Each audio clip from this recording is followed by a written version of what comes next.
Medieval is a dark fantasy boomer shooter developed by Indefatigable and published by New Blood Interactive. It was developed in Unreal Engine 4 and was released in March of 2018, which was a time when the boomer shooter revival was still in its infancy. Medieval is often compared to Raven Software's Heretic from 1994, but it also has a lot in common with Quake, with its dimension-hopping plotline. Speaking of which, Medieval's main campaign contains 7 episodes, which all take place in a different dimension, giving each episode its own unique visuals and enemies, and these dimensions are accessed via portals from a main hub area. Each episode contains 4 levels, with the 4th level acting as a boss fight. The variety in the enemies and visuals are a real standout in Medieval, and this is truly one of the most visually unique games that you will ever play. Nothing else looks quite like Medieval, and even though the game has a very retro aesthetic, the Unreal Engine is put to good use to create some of the most beautiful environments that I have ever seen in a video game. While we're on the topic of beautiful environments, let's just enjoy some incredible vistas, all complemented by Andrew Holschultz's fantastic soundtrack.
I love the look of every environment in this game, but my favorites are probably the Sacred Path, the Solar Solstice, and the Arcane Expanse, in no particular order.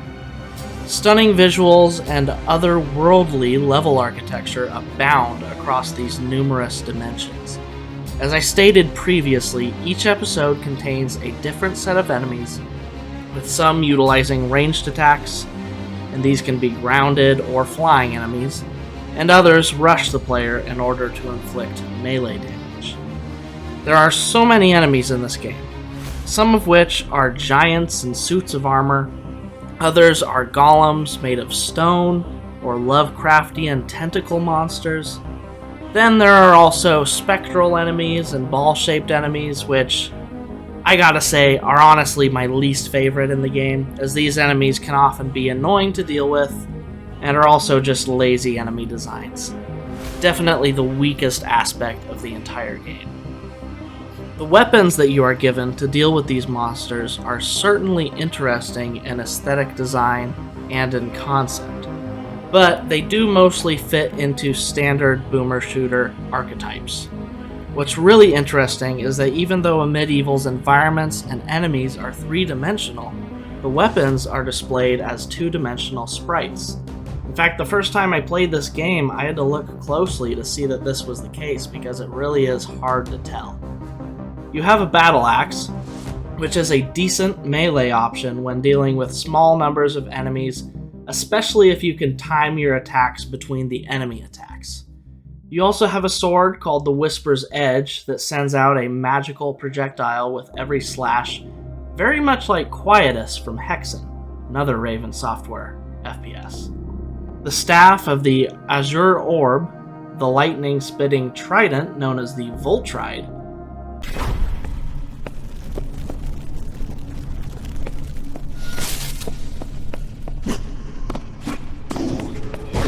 Stop.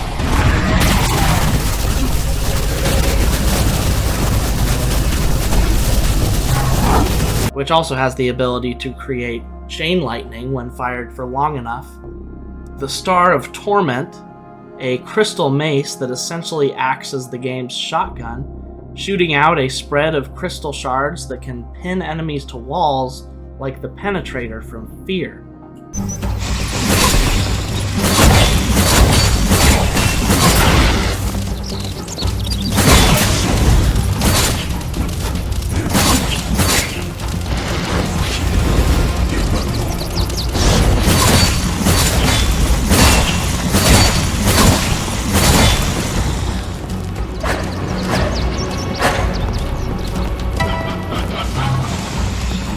The Celestial Claw, which behaves like a rocket launcher, except it doesn't shoot rockets. Oh no. It pulls random planets from orbit, shrinks them down, and then this allows you to launch these shrunken down planets at enemies. Yeah, a pretty creative rocket launcher. And yes, sometimes Earth is the projectile that is utilized. And lastly, there is the Aeternum, a curious bundle of purple fettuccine that is the game's BFG. Great for deleting several enemies at once. Every enemy that is killed with these weapons leaves their soul behind, and health is regained by absorbing these souls. When enough souls have been absorbed, Soul Mode is unlocked, which can be activated at any time. And what it does is overpower every weapon in the player's arsenal. In the case of the Battle Axe, Soul Mode turns it into a propeller. The Staff of the Azure Orb and the Voltride shoot out a massively damaging continuous stream of energy. The Celestial Claw launches fiery stars instead of planets. Then the Aeternum shoots out black holes. But I always like to save up Soul Mode for boss fights and inflict crazy rapid-fire damage with the Star of Torment.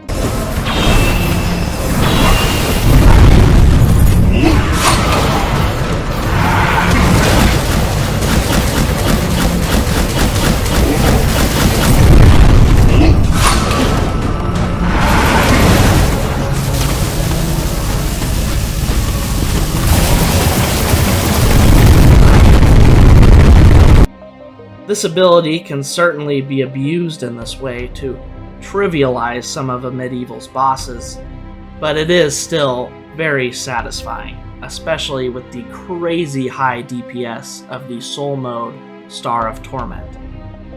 A medieval's movement is pretty basic, but you move very quickly and you are able to bunny hop and rocket jump with the Celestial Claw.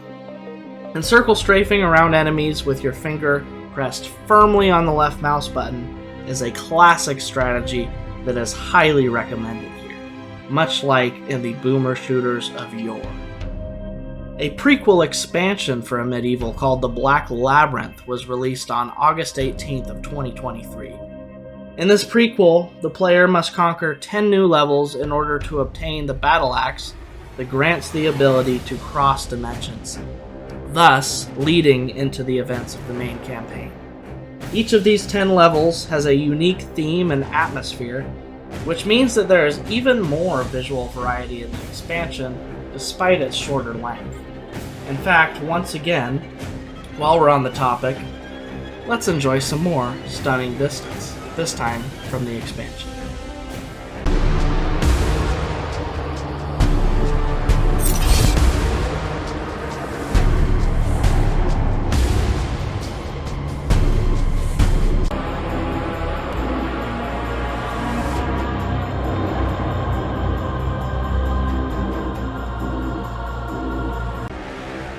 In this expansion, the player will fight through dark swamps, magical forests, rocky coastlines, and fantastical castles, among many other unique environments with, much like the base game, some otherworldly level architecture. There is less enemy variety in this expansion, however, and even though new enemies are introduced over the course of the Black Labyrinth's campaign, you will be fighting some of the same enemies toward the end of the expansion that you were fighting at the beginning of the expansion. This isn't necessarily a bad thing, but it is just a different approach to campaign structure than in the base game. Every enemy is interesting in design, and they range from archers and warriors to knights, spirits, flying mechanical beasts, and magma demons. The player will encounter 2 bosses in the Black Labyrinth, which take place at the end of 2 levels instead of taking place in their own levels. These boss fights, which I won't spoil in this review, are actually pretty good. In fact, I would say that they're even better designed than the boss fights found in the base game, as they are longer, have multiple stages, and are much harder to cheese with soul mode. Instead of the battle axe from the main campaign, the player's melee weapons are the gauntlets of the Platinum Star, which not only look cool, but are a very fun, very brutal pair of weapons, easily capable of turning most of the expansion's enemies into bloody mush.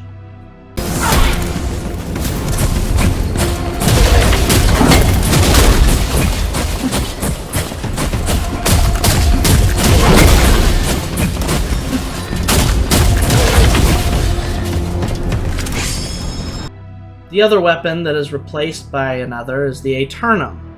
In the Black Labyrinth, the player will acquire the Void Splitter, a purple scythe that can send out a projectile in an extremely wide arc that can cut multiple enemies in half with just one swipe.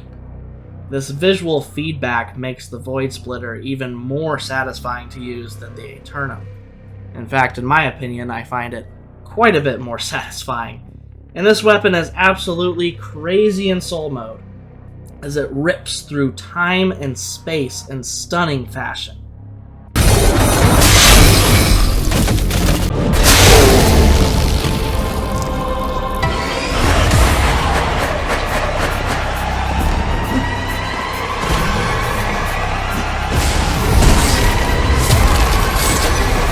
In conclusion, Amid Evil is a fantasy boomer shooter still well worth playing, either for the first time or to revisit.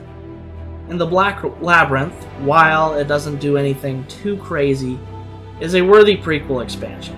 Despite its flaws, primarily with some of the enemy types, Amid Evil gets a strong recommendation from me. It certainly isn't a mobility shooter. You can't dash, grapple, slide, wall run, and telefrag like in Turbo Overkill, but it still stands as a great boomer shooter. Thank you for watching the video.